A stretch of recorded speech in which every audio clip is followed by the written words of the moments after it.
Abra sua Bíblia em Neemias capítulo 9. Neemias capítulo 9. Nós vamos ler dos versículos de 1 ao 4.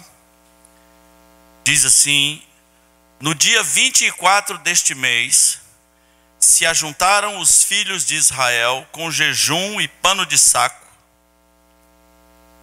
e traziam terra sobre si. Os da linhagem de Israel se apartaram de todos os estranhos e puseram-se em pé e fizeram confissão dos seus pecados e das iniquidades de seus pais. Levantando-se no seu lugar, leram no livro da lei do Senhor seu Deus uma quarta parte do dia. Em outra quarta parte dele fizeram confissão e adoraram o Senhor seu Deus. Vamos orar? Nosso Pai, nós estamos agradecidos ao Senhor, porque o Senhor nos preserva com vida, nos mantém vivos.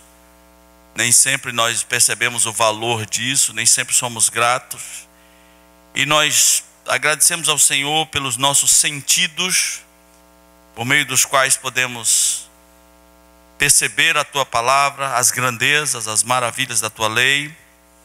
Que mais uma vez o Senhor nos coloque diante dessas grandezas e que mais uma vez elas tenham influência sobre as nossas vidas.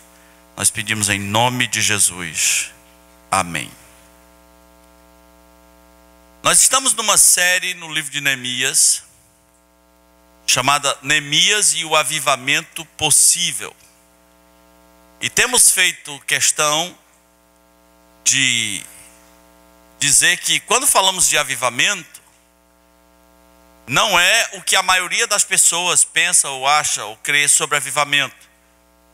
Não é, por exemplo, o avivamento à moda brasileira. Coisa mais esquisita que você pode ouvir é alguém por aí falando de avivamento. Avivamento à moda brasileira tem a ver com um fanatismo explícito, com loucuras, com caçadores de Deus, com adoradores extravagantes, com gente babando, pulando, levando cabeçada no chão, com gente soprando, com pessoas falando em línguas, pessoas sendo endemoniadas, pessoas tendo revelações e visões, pessoas profetizando, pessoas gritando, fazendo qualquer coisa para externalizar de que aquele momento é um avivamento. Uma das coisas mais estranhas que eu tenho ouvido é pessoas dizendo: levante a sua mão e levante o mais alto que você puder. O mais alto que eu posso é isso. Vai querer que eu pule? Levante mais. Como mais? O cara tem 1,60 m, né? E o cara fica dizendo: levante suas mãos o mais alto que você puder. Agora pegue a sua cadeira e levante pela fé a sua cadeira o mais alto que você puder. O que é que esse doido está querendo ensinar para o povo? Levantar a cadeira, isso é avivamento? Levanta.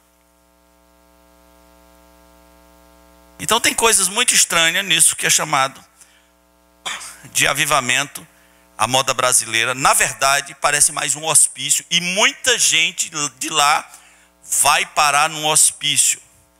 Se você acha que eu estou exagerando, por que você não conversa com as pessoas da igreja que trabalham com doentes mentais? Por que você não dá uma voltinha nos manicômios, nos hospitais psiquiátricos, e ver o currículo lá das pessoas, onde é que eles passaram, lugares que eles passaram, que alguns eram normais, ficaram birutas, alguns eram birutas, ficaram mais birutas, né? Porque essa coisa que se chama de avivamento, na verdade, é apenas uma loucura, um fanatismo, um emocionalismo externalizado, um desabafo. As pessoas vivem estressadas e elas precisam de um lugar, de uma catarse, elas precisam de um canto para elas se aliviarem. É mais ou menos isso. Mas isso não tem efeitos duradouros. Quando ele volta para casa, as coisas continuam como são. O menino tarado de 14 anos, isso não vai baixar a tara dele. O pai agressivo, isso não baixa a agressividade dele quando ele volta para casa. O crente desequilibrado financeiramente, esse suposto avivamento nem mexe em sabedoria financeira. O cara que não lê a Bíblia continuará não lendo a Bíblia, mas no próximo culto ele levantará a sua cadeira o mais alto que ele puder, ele vai chorar, vai gritar. Essas coisas funcionam como uma hipnose que tem apenas efeito ali. E a pior notícia é que funcionam também como uma droga. E o problema da droga é que você sempre vai precisar de doses mais fortes. Então hoje, o cara que levanta a cadeira o mais alto que ele puder, amanhã ele tem que correr. Corra para Jesus, corra agora, correndo agora, correndo. Corra mais, agora corra gritando. Sempre haverá uma coisa mais forte da qual ele precise. Vai chegar um dia que ele vai precisar vomitar. Vomita agora, vomita todo mal. Vomita, vomitando, vai agora. Está começando a engoiar. Agora vomitando. Olha o mal saindo. E depois de vomitar, ele vai precisar. Eu espero que um dia essa gente não precise defecar. Eu espero, mas eu não duvido. Eu espero que não precise, mas eu não duvido. Porque já vimos línguas de animais. Já vimos gente uivando feito um lobo. E eu falava disso há 20 anos atrás. Eu falava, esse trem vai chegar aqui. Já vimos gente andando de quatro, porque é a vitória do leão de Judá. Já vimos unção do riso, unção do vômito, gente colada na parede. É como uma droga. Um dia isso não tem mais graça e você precisa de uma dose mais forte. É igual remédio controlado, né? Quem entrou, ferrou. Sempre vai ter que aumentar a dose um pouquinho mais. É uma questão de tempo. É uma questão de tempo. Então isso não tem nada a ver com o avivamento bíblico do qual temos falado. E aí trouxemos uma definição de avivamento. Avivamento é uma obra de Deus que leva o seu povo a temer a sua presença e a buscá-la intensamente, com um apego maior à oração e às escrituras, com profunda convicção de pecado, trazendo frutos para a obra do próprio Deus. E onde acontecer isso, nós podemos dizer que houve um avivamento. Semana passada, nós começamos a falar dos primeiros frutos do avivamento de Neemias. Os primeiros frutos foram pessoas em pé, expostas ao sol, num culto público, uma leitura que vai durar uma leitura bíblica que vai durar de 4 a 6 horas. Só isso. Alguém lendo a Bíblia e dando explicação. Qual foi o resultado? Pessoas caíram prostradas. Só com isso. Uma leitura bíblica com explicações. Esse ato deles se prostrarem e coletivamente, aos milhares, e fazendo elogios a Deus, é o que a Escritura chama, acredite, é o que a Escritura chama de adoração. Às vezes é difícil para mim falar essas coisas, mas você tem que entender a adoração como uma coisa específica, como um capítulo à parte na sua vida. Adoração não é necessariamente ficar cantando, adoração não é necessariamente oração, uma pode ser subproduto da outra. Mas a adoração tem características específicas. Por exemplo, na Escritura, 99% das vezes que a Bíblia disser que alguém adorou, isso tem um padrão. Fulano adorou ao Senhor. Davi adorou ao Senhor. Significa que esse sujeito se prostrou. E significa, geralmente, que ele disse coisas que elogiavam a grandeza de Deus. Esse é o padrão básico de adoração. Sobre o prostrar-se, vai lendo a Bíblia. Os magos do Oriente vêm, entregam seus presentes, prostram-se e adoram o menino Jesus. Satanás quer esse tipo de adoração de Jesus quando ele diz: eu te dou tudo se você se prostrar e me adorar. Hoje, nós vamos entrar numa outra parte muito específica de adoração, porque quando Esdras estava lendo a lei, o povo foi tomado por uma convicção de pecado e uma necessidade de adorar, só isso, e eles disseram coisas incríveis sobre Deus, que é uma marca da adoração. Hoje nós vamos ver uma mensagem focada no tema arrependimento e adoração. Que quando Esdras começa a ler e um povo começa a adorar, outro povo começa a se arrepender. Começa a vir uma convicção de arrependimento sobre o povo. E é importante que você saiba que nessa linha bíblica de adoração não há pedidos. Só há uma necessidade de estar com Deus e é como se fosse um namorado romântico que só quer fazer declarações para sua amada. Ele não quer pedir nada, ele só quer dizer o quanto ela é especial, o quanto ela é incrível, o quanto ela é maravilhosa. Na adoração é mais ou menos isso. Retiramos tempo para estar diante de Deus e às vezes podemos até dizer nada, até que alguma coisa venha ao nosso coração que tenha como finalidade apenas exaltar Deus, seus atributos, sua inteligência, sua criatividade. Tem um pessoal que se arrepende para adorar. E é importante que Neemias 9 fale disso, de que houve um arrependimento para uma adoração, porque nós precisamos questionar qual é mesmo o valor de uma adoração sem arrependimento. O que hoje se chama de adoração é muito vazio. O que se chama de adoração hoje são pessoas obedecendo a um ritual, geralmente com música envolvido. Mas o que Deus acha de uma adoração sem arrependimento? Um arrependimento vai levar você a mudar a sua mente em relação ao pecado. Se não houve mudança de mente em relação ao pecado, não houve arrependimento. O que nós vemos muitas vezes, no máximo, é um arrependimentozinho. E Deus não quer um arrependimentozinho. Deus busca arrependidos. A primeira mensagem de Jesus, pública, depois de de ter vencido Satanás, é: arrependei-vos e crede no Evangelho. Qual é mesmo, meus irmãos, o valor de uma adoração sem arrependimento?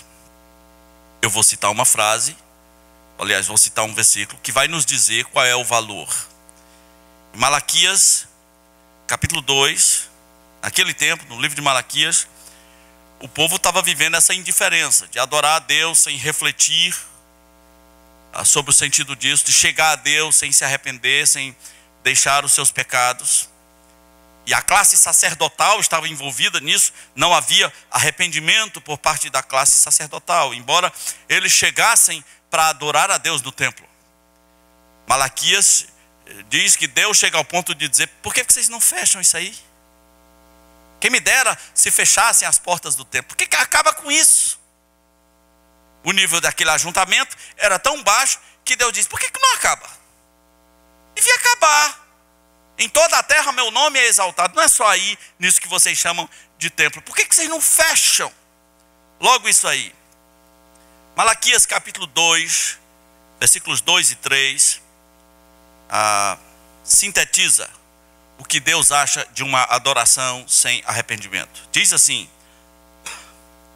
se não o ouvirdes e não propuserdes no vosso coração da honra ao meu nome, diz o Senhor dos Exércitos, enviarei sobre vós a maldição e amaldiçoarei as vossas bênçãos. Já as tenho amaldiçoado, porque vós não propondes isso no coração. Eis que vos reprovarei a descendência e atirarei excremento no vosso rosto. O quê? Tem isso aí na sua Bíblia? Deus disse: eu vou atirar excremento na sua cara. Tem na sua Bíblia, ou só está na minha? Parecia tão leve o versículo, aí Deus disse: eu atiro cocô na sua cara. Não vem não. Que cocô Deus está falando? O cocô dos animais que foram trazidos para o altar. Que tipo de animais eles estavam trazendo? Os critérios eram específicos. Animal de 1 ano, sem defeito, no caso do holocausto. Animal puro, do melhor. Eles traziam o cego, o manco, o aleijado, de qualquer jeito. É para o Senhor, Deus aceita tudo. Eles estavam dando o pior das suas vidas. E Deus diz, olha, se vocês vierem com isso aí, eu vou jogar cocô na cara de vocês.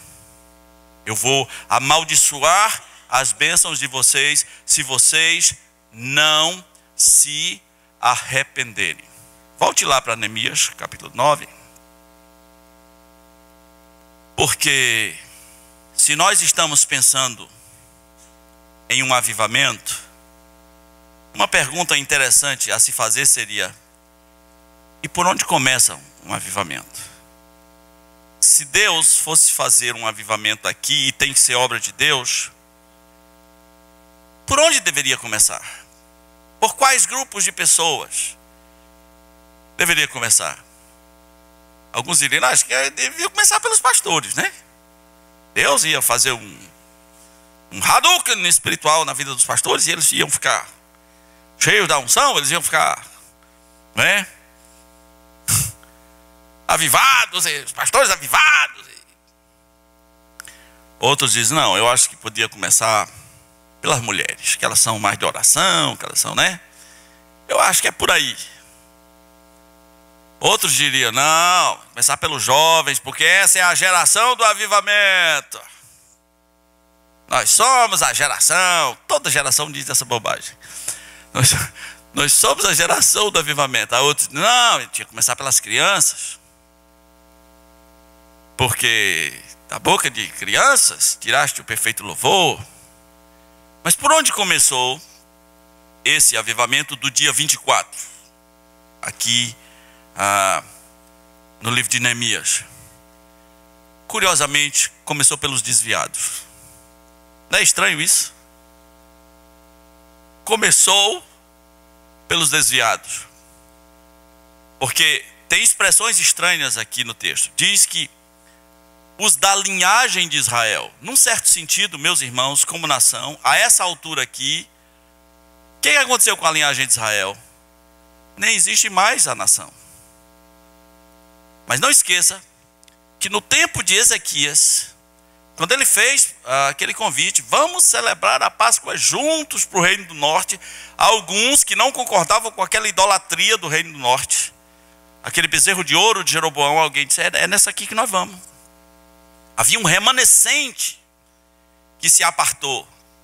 Você sabe que a situação de Samaria ficou complicada, porque os assírios mandaram muitos estrangeiros para lá e as religiões todas se misturaram. A religião de Israel se misturou com as religiões da Síria, com religiões babilônicas, ficou uma bagunça só. Por isso os judeus odiavam tanto os samaritanos. Eles eram pessoas execráveis para os sacerdotes. Aí a Bíblia diz agora assim, os da linhagem de Israel, os filhos de Israel, com jejum e pano de saco, traziam terra sobre si. Veja, quem foi para a Babilônia foi Judá, não foi Israel.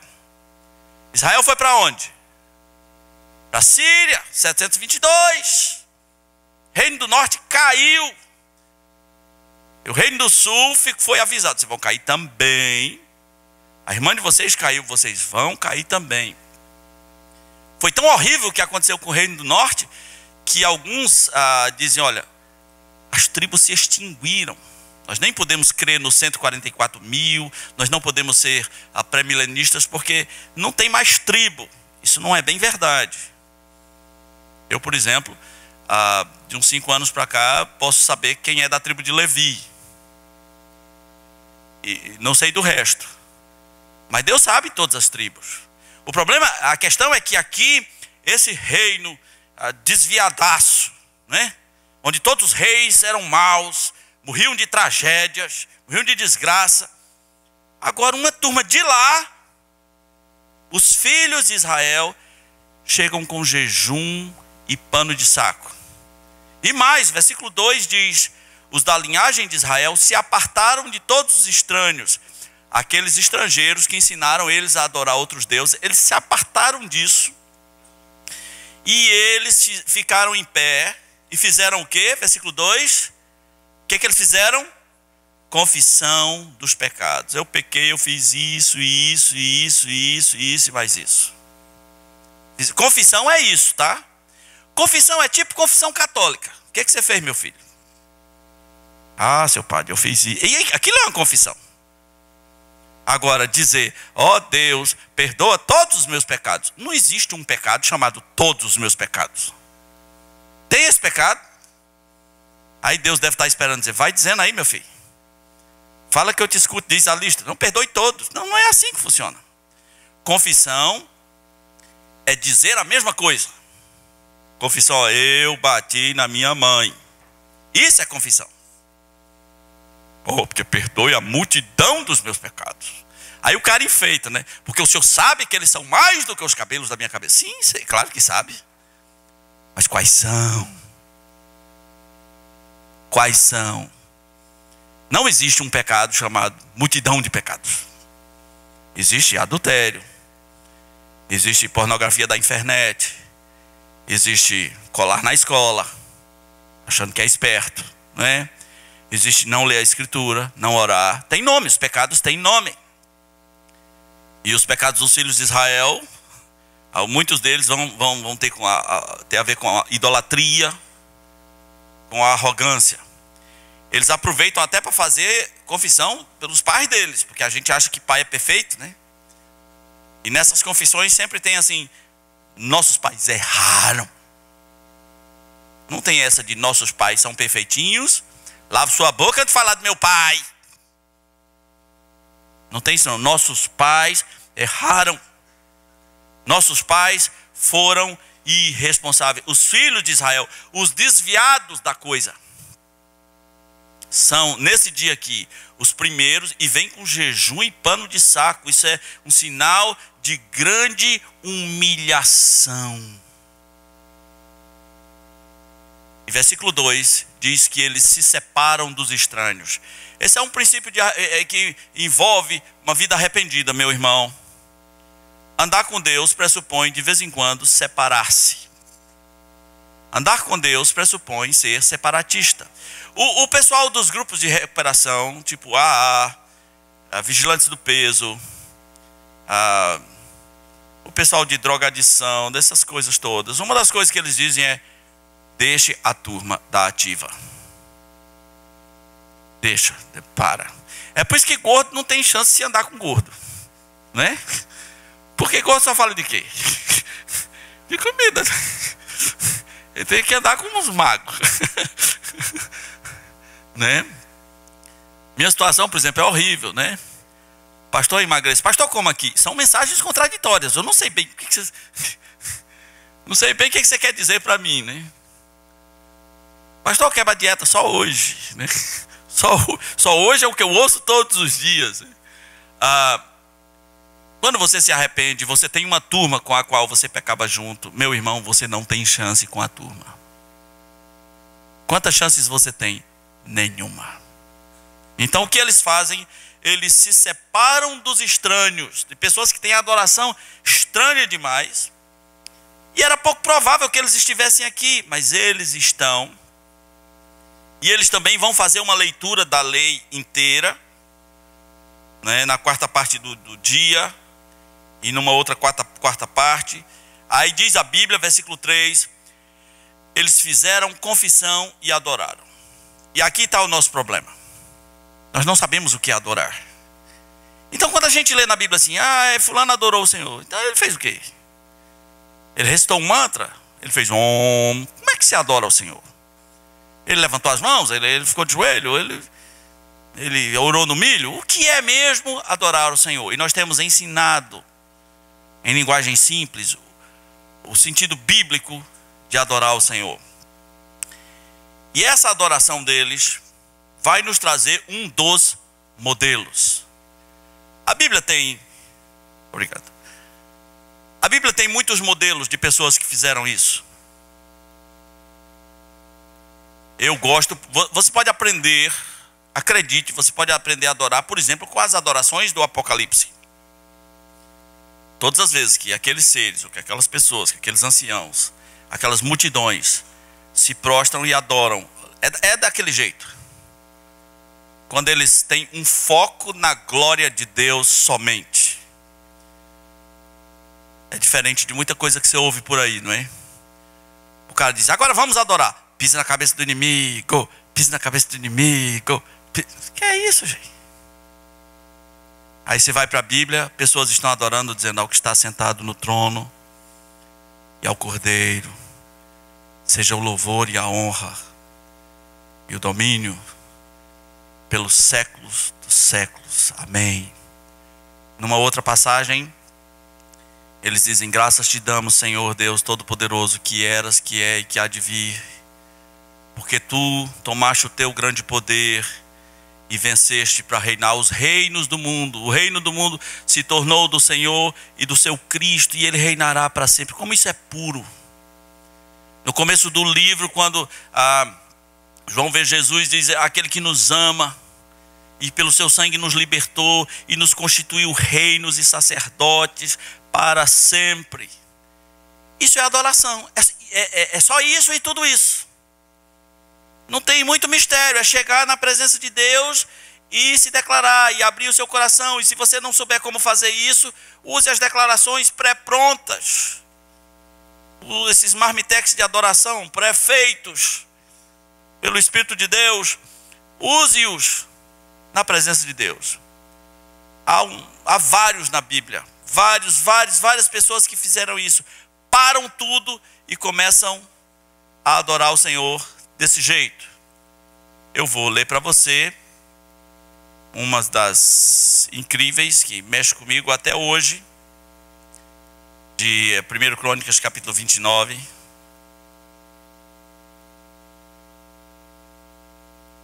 1 Crônicas capítulo 29.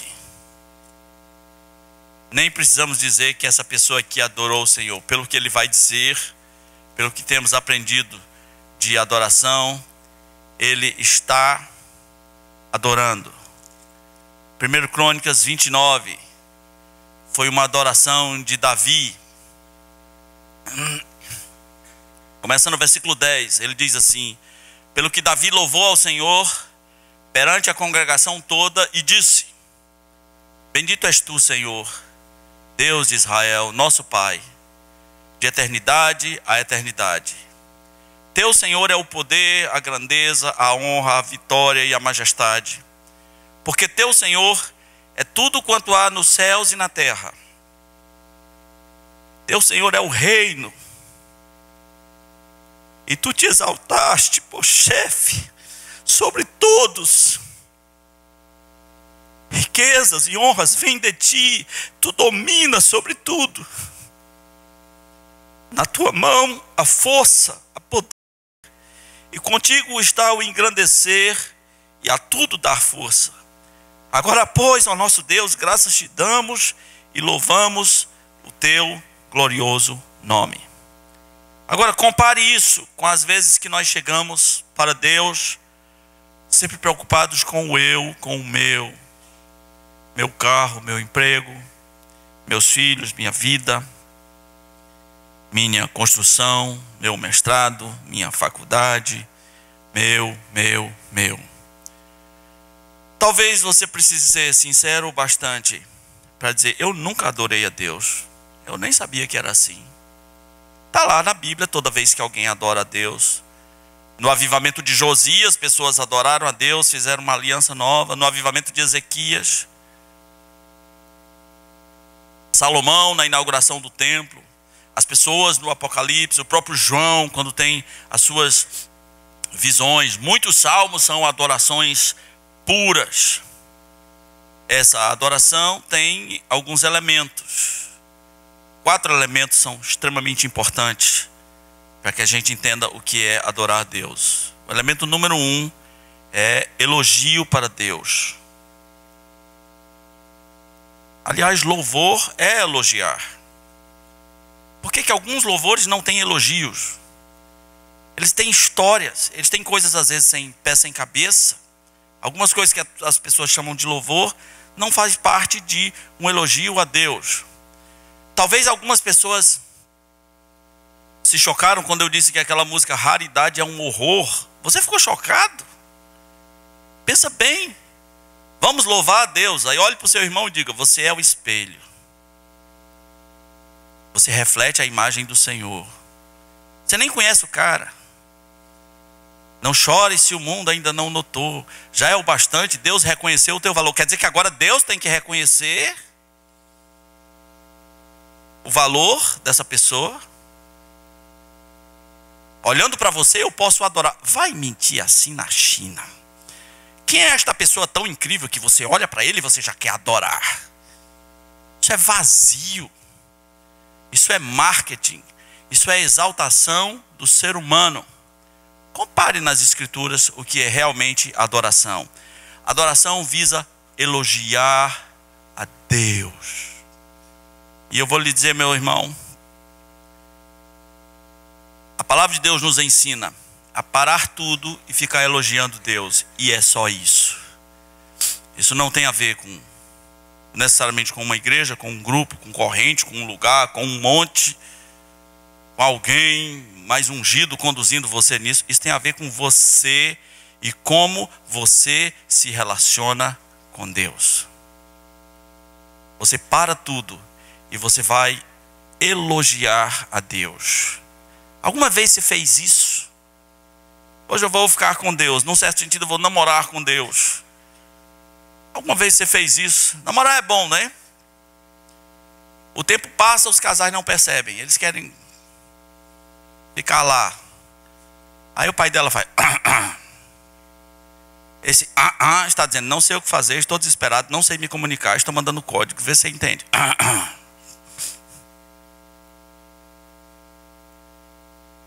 Às vezes tem papo mais reto. Está na hora, Joana, né? Entra. Elemento número 1, elogiar Deus. Elemento número 2, nada pedir. Você consegue falar com Deus sem pedir? O que você acharia de uma pessoa que toda vez que fala com você vem pedir? Né? Me dá R$10. Me dá um pedaço de pão. Me dá uma roupa nova. Né? Você ia querer conversar com essa pessoa? Pô, só vem para mim para pedir todas as vezes? Ele só sabe pedir. Agora imagina como Deus se sente, o seu povo não sabe falar com ele sem pedir nada. Na adoração tem o princípio do nada pedir. O que esses de Israel que vieram arrependidos, e o texto é grande, o que eles vão dizer é muita coisa. O que eles pediram? Nada. E quando eles pedem, são pedidos elevados. Os pedidos têm a ver com o seu próprio desenvolvimento espiritual. Meus irmãos, eu sugiro que todo mundo que quer aquecer a sua vida de oração, comece com pequenos exercícios de adoração antes. Comece com um aquecimento mesmo, assim como a Bíblia ensina, elogiando Deus, falando das suas grandezas, falando dos seus atributos. Nós somos tão preocupados em pedir, que nós nunca nos preocupamos em adorar. Pura e simplesmente adorar. Uma adoração pura, sem mistura, desinteressada. Simplesmente adorar a Deus. Elemento número 3. Reconhecimento da dependência de Deus. Muitas pessoas que oram, que adoram na Bíblia, vão dizer isso, vão de alguma maneira mostrar o quanto eles são dependentes de Deus. No capítulo 9,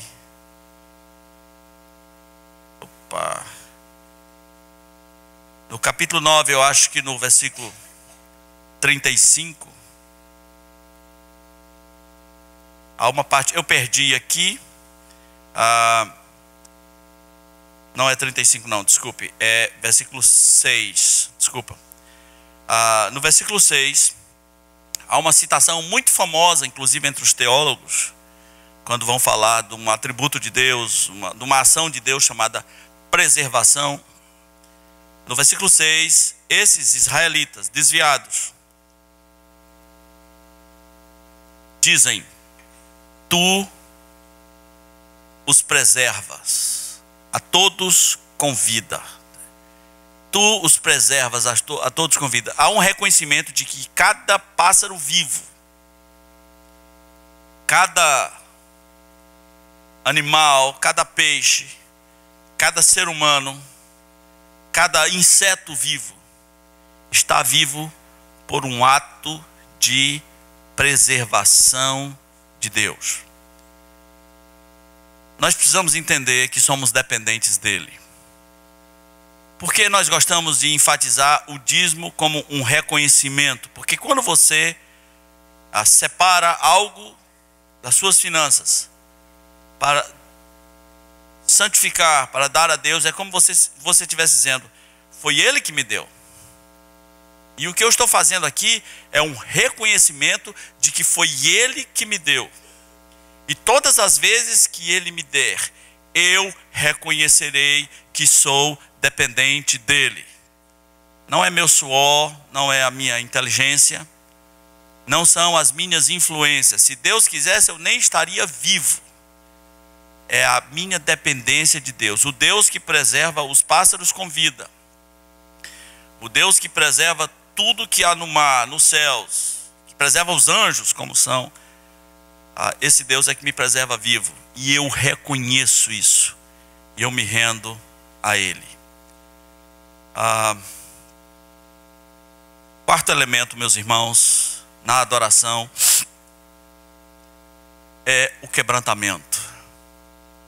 Por que que a posição específica de adoração, em praticamente 100% das vezes na Bíblia, tem a ver com prostrar-se? Por que é assim?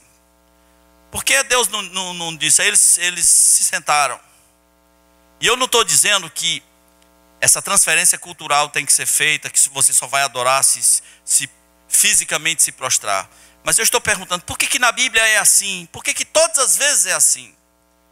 Simplesmente porque o ato de prostrar-se está dizendo sem palavras, eu sou pequeno. Eu sou rente com o chão. Deus é grande. Por que algumas pessoas nunca vão crescer espiritualmente? Porque eles não dobram o seu ser. Às vezes, esteticamente, eles podem dobrar os joelhos, eles podem até se prostrar, mas eles não dobram o seu ser. Eles são grandes. Eles não têm a mentalidade de João Batista. Convém que ele cresça e eu diminua. Nesses tempos em que a religião apela para você crescer, nesses tempos em que os pastores e os pregadores estão obcecados com a ideia de sucesso, de ser tão diferente, e todo mundo está tendo a mesma visão, de que Deus chegou para mim e disse, filho meu, eu te levarei por todo o planeta. Mas essa visão vai para todo mundo agora?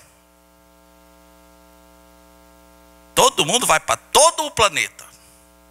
E tu és especial para mim, tu vai falar para as muitas nações, para milhões, para estádios. Meus irmãos, isso é um desejo obcecado por fama. A coisa está tão louca que há congressos no Brasil, congressos famosos, congressos de fogo, que o sujeito para pregar lá tem que pagar. E ele paga 30 mil. Por que ele paga? Porque ele tem a esperança de que depois de ter pregado naquele congresso, o ministério dele vai detonar. Ele vai ser chamado por todo o planeta. Ele vai para as televisões, ele vai para as igrejas, ele vai ter uma agenda incrível, porque ele é obcecado por fama. Deus não nos chamou para sermos famosos. Aliás, fama é ruim. Fama é ruim. O ego do ser humano vai achando que é legal. Fama é quando ouvem de você antes de você chegar no lugar que ouviram de você. E o ego do ser humano vai pensar, amigo, é legal, eu queria ser famoso, queria ser famoso, queria ser famoso. Ai, como eu queria ser famoso. Fama é ruim. Jesus era famoso, sim ou não? Sua fama chegou além do Jordão. Chegou na Síria, nas regiões de Tiro e Sidom. E era ruim isso. Houve um dia que seus discípulos não tinham tempo para comer. Ele pregou numa casa, tinha tanta gente na casa, e chegou um paralítico para ser curado, não tinha como entrar. O pessoal do paralítico falou: ele vai entrar sim. E jogaram ele por cima do telhado. Recebe aí, está descendo aí o paralítico. Vai paralítico, quebraram o telhado. Isso é fama. Não essa coisa desses marqueteiros de si mesmo, doidos, obcecados por fama. Eu encontro com pessoas o tempo todo que querem que eu as convide para pregar aqui. Olha, pastor, quando quiser que eu vou pregar lá, tá? Pode. Eu recebo pessoas, mulheres inclusive, que me abordam no canto, me abordam no canto. Olha, eu sou a pastora fulana e tal, quando quiser aí, eu estou à disposição para pregar aí, tá? Porque eu recebi a unção do Espírito Santo para levar essa palavra a todo o povo de Deus, tá? Eu digo, tá. Imagina meu coração como fica numa hora dessa. Imagina o meu sentimento. Eu tenho pena da pessoa. Eu tenho pena. A pessoa está pedindo migalhas de oportunidade porque precisa se realizar. Tem um que ele fala comigo assim faz 10 anos. Ó, quando precisar lá, pregador, tá? Tô aí, viu? Não são do Espírito Santo. Meus irmãos, desde quando um homem de Deus precisa estar se oferecendo? Jesus Cristo algum dia disse: olha, quando precisar de mim, eu vou lá, tá? O homem de Deus tem uma palavra. E ele nem precisa de um lugar. Por isso que eu sou fascinado com pregadores de rua. Porque eu, na essência, sou um pregador de rua. Eu sou fascinado com pregador de esquina. E você que critica pregador de esquina, só tem um problema. Ele está fazendo alguma coisa. Você está fazendo o quê? Né?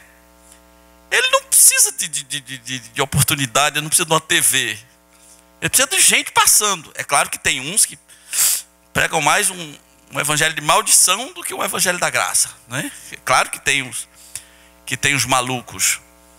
Mas que geração é essa que os caras estão se convidando para pregar? Porque eles precisam de uma fama, eles precisam de um espaço.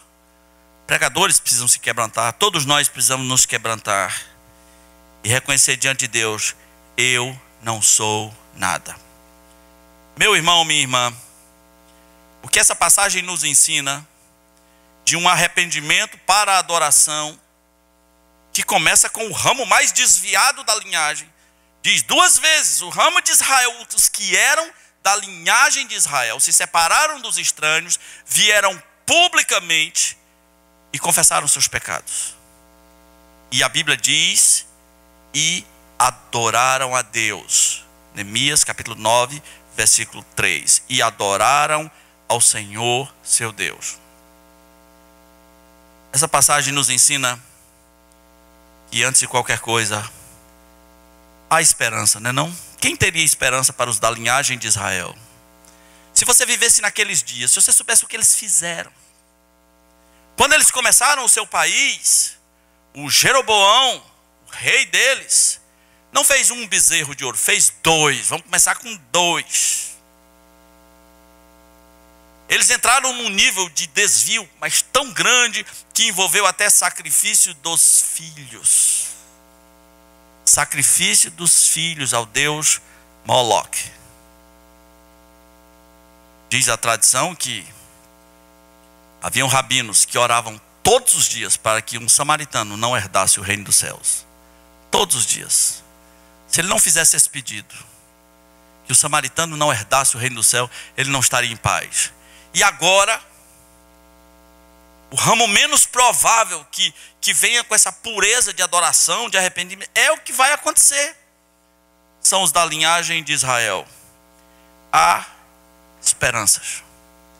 Quantas vezes, meus irmãos, nós perdemos a esperança? Quantas vezes? A gente olha para uma pessoa que se desviou bem além da conta e a gente fala: não tem mais jeito não. Você já perdeu a esperança? Deus é o Deus de esperança. A Bíblia diz: o amor tudo espera. tudo espera, tudo suporta, tudo crê. Crê o melhor da pessoa. Crê que vai acontecer, vai rolar. Você quer amar alguém de verdade, ame com esperança. Não perca a esperança. Quem daria esperança para aquela turma de Israel que se afundou no pecado, que se distanciou do seu Deus totalmente, a ponto de seus descendentes terem dúvidas sobre como é que se adora mesmo. Uma turma diz que é em Jerusalém, outra diz que é no monte, eu estou confuso. Ai, meu Deus! E Jesus disse o que para ela? Nem em Jerusalém, nem nos montes. É em espírito e em verdade. Nunca perca a esperança. Essa passagem nos ensina também que há preços que não deveriam ser pagos, podem ser evitados. Os preços foram altos, eles na sua adoração reconhecem isso. Nós pagamos preços altos, hoje nós somos servos na nossa própria terra. Eu quero encerrar lendo só a parte da adoração de Neemias capítulo 9, a partir do versículo 5. Então se disse: bendito seja o nome da tua glória, que ultrapassa todo bendizer e louvor. Só tu, Senhor, és Deus.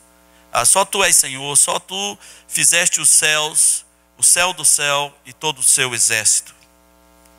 A terra e tudo quanto nela há, os mares e tudo quanto há neles, e tu os preservas a todos com vida, e o exército do céu te adora. Tu és o Senhor, o Deus que elegeste a Abraão e o tiraste de Ur dos caldeus, e lhe puseste por nome Abraão. Achaste o seu coração fiel perante ti, e com ele fizeste aliança, para dares à sua descendência a terra dos cananeus, dos heteus, dos amorreus, dos fariseus, dos jebuseus, dos girgazeus, e cumpriste as tuas promessas, porquanto és justo. Viste a aflição de nossos pais no Egito, e lhe ouviste o clamor junto ao Mar Vermelho, e fizeste sinais e milagres contra Faraó e seus servos, e contra o povo da sua terra, porque soubeste que os trataram com soberba, e assim adquiriste renome, como hoje se vê. Dividiste o mar perante eles, de maneira que o atravessaram em seco. Lançaste os seus perseguidores nas profundezas, como uma pedra nas águas impetuosas. Guiaste-os de dia por uma coluna de nuvem, e de noite por uma coluna de fogo, para lhes alumiar o caminho por onde haviam de ir. Desceste sobre o monte Sinai, do céu falaste com eles, e lhe deste juízos retos, leis verdadeiras, estatutos e mandamentos bons. O teu santo sábado lhes fizeste conhecer, preceitos, estatutos e lei, por intermédio de Moisés, teu servo, lhe mandaste. Pão dos céus lhe deste na sua fome, e água da rocha lhe fizeste brotar na sua sede, e lhe disseste que entrassem para possuírem a terra que com mão levantada lhe juraste dar. Porém eles, nossos pais, se houveram soberbamente e endureceram a sua cerviz, e não deram ouvidos aos teus mandamentos. Recusaram ouvir-te e não se lembraram das tuas maravilhas que lhe fizeste. Endureceram a sua cerviz e na sua rebelião levantaram um chefe, com o propósito de voltarem para a sua servidão no Egito. Porém tu, ó Deus perdoador, clemente, misericordioso, tardio em irar-se e grande em bondade, tu não os desamparaste. Ainda mesmo quando fizeram para si bezerro de fundição, e disseram: esse é o nosso Deus que te tirou da terra do Egito, e cometeram grandes blasfêmias. Todavia tu, pela multidão das tuas misericórdias, não os deixaste no deserto. A coluna de nuvem nunca se apartou deles de dia para os guiar pelo caminho, nem a coluna de fogo de noite para lhes alumiar o caminho por onde deveriam ir. E lhes concedeste o teu bom espírito para os ensinar. Não lhes negaste para a boca o teu maná, e água lhes deste na sua sede. Desse modo os sustentaste 40 anos no deserto, e nada lhes faltou, e as suas vestes não envelheceram, e os seus pés não se incharam. Também lhes deste reinos e povos, que lhes repartiste em porções. Assim possuíram a terra de Seom, a saber, a terra do rei de Hesbom e a terra de Og, rei de Bazã. Multiplicaste os seus filhos como as estrelas do céu, e trouxeste-os à terra de que tinhas dito a seus pais que nela entrariam para possuíres. Entraram os filhos e tomaram posse da terra. Abateste perante eles os moradores da terra. Os cananeus lhes entregaste nas mãos, como também os reis e os povos da terra, para fazerem deles segundo a sua vontade. Tomaram cidades fortificadas e terra fértil, e possuíram casas cheias de toda sorte de coisas boas, cisternas, cevadas, vinhas e olivais, e árvores frutíferas em abundância.